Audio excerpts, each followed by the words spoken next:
Haut dans l'Himalaya indien, niché au milieu de pics imposants et enveloppé d'une brume éthérée, se trouve le lac Roopkund. Ce lac glaciaire, gelé pendant la majeure partie de l'année, ne semble guère être un lieu de mystère.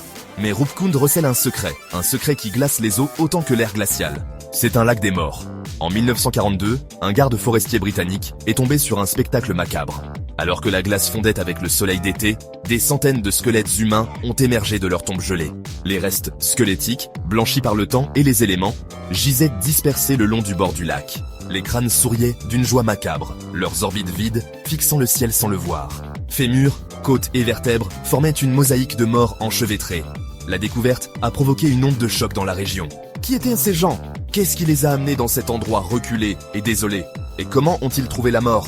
Les questions planèrent dans l'air, aussi persistantes que le brouillard de la montagne.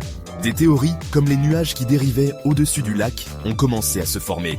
Si cette vidéo vous parle, j'aimerais beaucoup connaître votre avis. Laissez-le dans les commentaires et abonnez-vous pour soutenir la chaîne. Les premières théories étaient aussi variées qu'inquiétantes. Certains chuchotaient d'une armée perdue, engloutie par les montagnes impitoyables.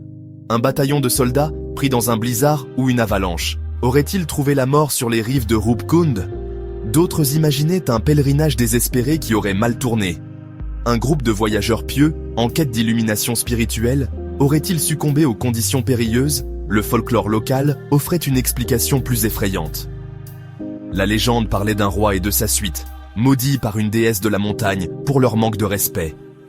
Étaient-ce les restes squelettiques de ces âmes malheureuses, punies à jamais pour leurs transgressions? Le mystère s'épaississait, le lac gardant jalousement ses secrets. Pendant des décennies, le mystère du lac Roopkund est resté entier. Les squelettes, témoins silencieux d'une tragédie oubliée, n'ont offert aucune réponse. Mais le vent du changement soufflait. En 2019, une équipe de scientifiques, armée des dernières technologies, s'est lancée dans une mission révolutionnaire pour percer les secrets du lac des squelettes. Grâce à l'analyse de l'ADN, l'équipe a fait une découverte surprenante. Les squelettes appartenaient à 3 groupes génétiques distincts. Un groupe, le plus important, était originaire d'Asie du Sud. Le deuxième groupe avait ses ancêtres en Méditerranée orientale. Et le troisième groupe, le plus surprenant de tous, venait d'Europe. Cette révélation a bouleversé les théories existantes. Il ne s'agissait pas des restes d'un seul groupe, mais d'un ensemble diversifié d'individus, séparés par le temps et la géographie.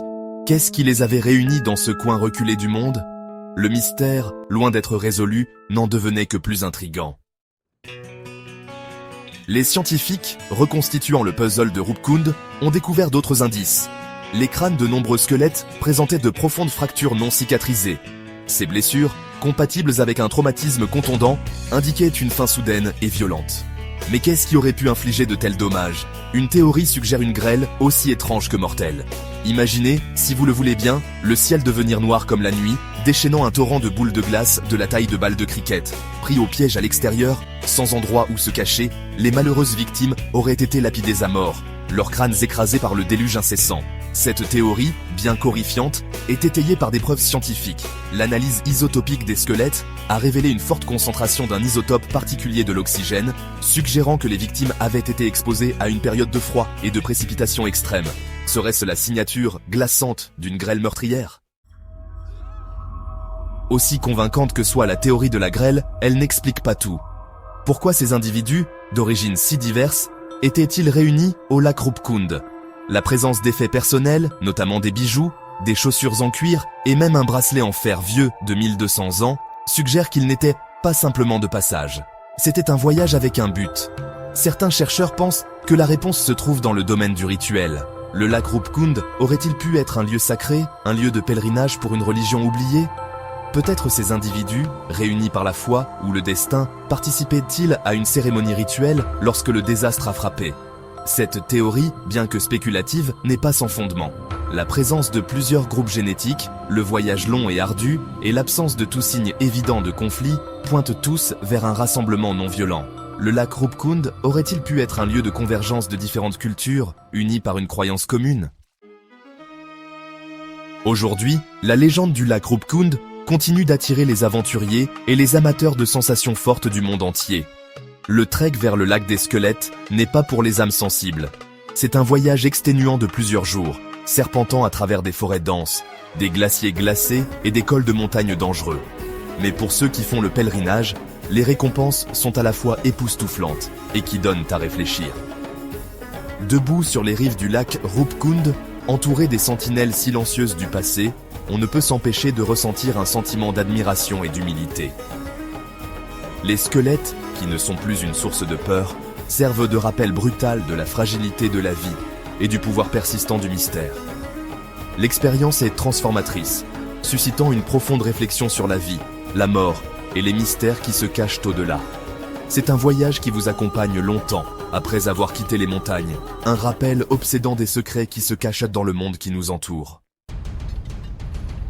Le mystère du lac Ruupkund, malgré tous les efforts de la science et de l'imagination, reste entier.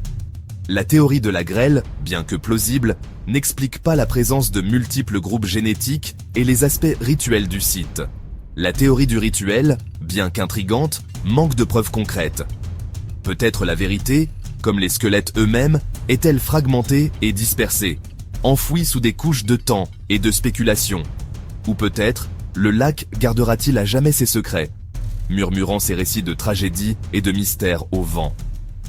Quelle que soit la réponse, le lac Ruupkund témoigne du pouvoir persistant de l'inconnu. Un lieu où le passé et le présent se heurtent dans une danse macabre de mort et d'émerveillement. Abonnez-vous et partagez dans les commentaires un autre sujet mystérieux que nous devrons explorer dans une prochaine vidéo.